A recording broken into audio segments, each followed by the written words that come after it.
Hi, welcome to another episode of The Lord's Delight. And today we are going to start by reading Matthew 26 from 31 to 35. Then Jesus told them, "This very night you will all fall away on account of me, for it is written, I will strike the shepherd, and the sheep of the flock will be scattered. But after I have risen, I will go ahead of you into Galilee." Peter replied, "Even if all fall away on account of you, I never will." "Truly I tell you," Jesus answered, "this very night before the rooster crows, you will disown me 3 times." But Peter declared, "Even if I have to die with you, I will never disown you." And all the other disciples said the same. Can you imagine this setting? A lot of times we like to think of ourselves as, "Oh, I'm doing this for God, this is it," and then you fall, and then you give yourself a lot of grace.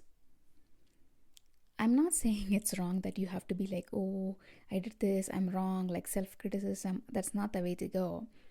But look at the confidence at which here, when Jesus is telling Peter, "Hey, you're all going to fall away," but then this guy says, "Even if I have to die with you, I will never disown you." How powerful are those words? He says, "Even if I have to die with you, I will never disown you. I would never do that." I've been in that situation. I've told God, "Hey, I would never do that. I would never do this." But then you know what? Right around, you'll read Luke 22, 54 to 62. If you actually see, "And when they had kindled a fire in the middle of the courtyard and sat down together, Peter sat down among them. Then a servant girl, seeing him as he sat in the light and looking closely at him, said, 'This man also was with him,' but he denied." And then he says, "Woman, I do not know him." The guy who says, "I will die with you," said, "Woman, I do not know him." A little later, somebody else says the same thing, "You're one of them." And he says, "Man, I'm not." And after an hour, somebody else says, "No, he's also Galilean. I saw him there." And Peter says, "Man, I do not know what you're talking about." And immediately while he was speaking, the rooster crowed. And there the Lord turned and looked at Peter. "Hey, did I not tell you?" And now Peter goes out and weeps. I had such a moment this week. What I want to tell you is, there are places in my life where I thought I was strong because of who I am. And this was a week where all those illusions were shattered, where God was speaking to me about, I am strong in those areas because it is a gift of God. And I am not struggling. I didn't rather previously used to struggle in those areas because it was a grace of God. Peter said, "I will die with you. Even if these people disown you, I won't." Because he was so sure that he would never do something like that himself. He didn't realize the place they were spiritually was the grace of God, and the fact that God was with them is what giving them the strength to be who they were. So when he was taken away, when they were on their own strength, they all flailed. They fell. I am so glad our God is a God who does not hold our own words against us. We tell him a lot of things and then go do the opposite or fall, and he does not hold us to our words. And I am also glad he is a God of so many chances, because he knows with his strength what Peter can do. He calls Peter to be the rock on which he is building the church. And God knew that Peter needs to understand before that honor was given that he can never carry out that purpose by his own strength. So if you are listening, if you are struggling in some area, do not try to do that on your own. Do not try to address that and think, oh, self-help, self-confidence, the next time I'm going to overcome this. No. I'm telling you, it's easier to just ask God and tell him, hey, I can't do this on my own, I need your help. It seems like such a simple thing, but sometimes it is really hard to put it into practice, because in the storm, you forget that.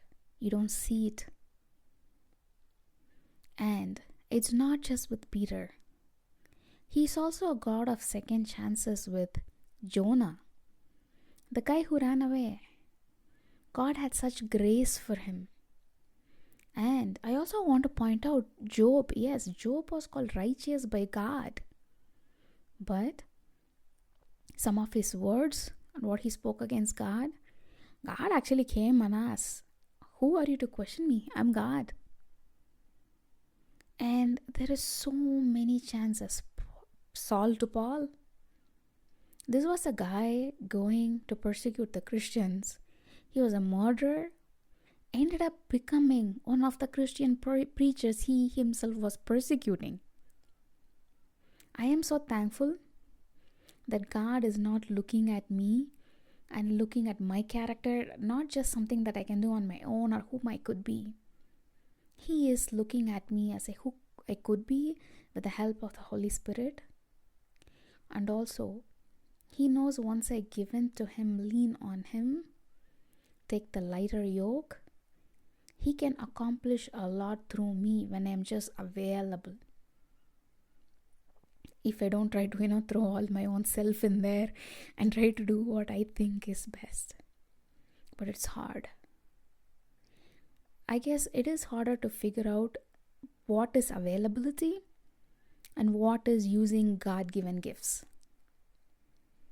The one thing that always trips me up is thinking you are strong spiritually, or even wisdom-wise, worldly, emotional-wise.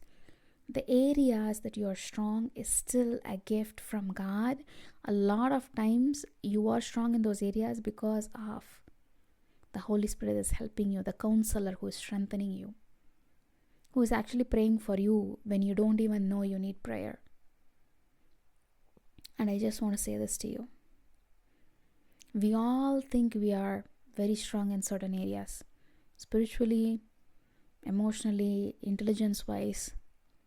I just want to tell you, thank God for those areas and acknowledge that it is His grace that we are strong in those areas. It is a gift. It is not our own. And it is painful if we don't understand that, because then He has to help us realize that, and that process is not pretty, and it is painful. Whichever areas you think you're strong in, write them down and tell God, thank you for strengthening me in those areas.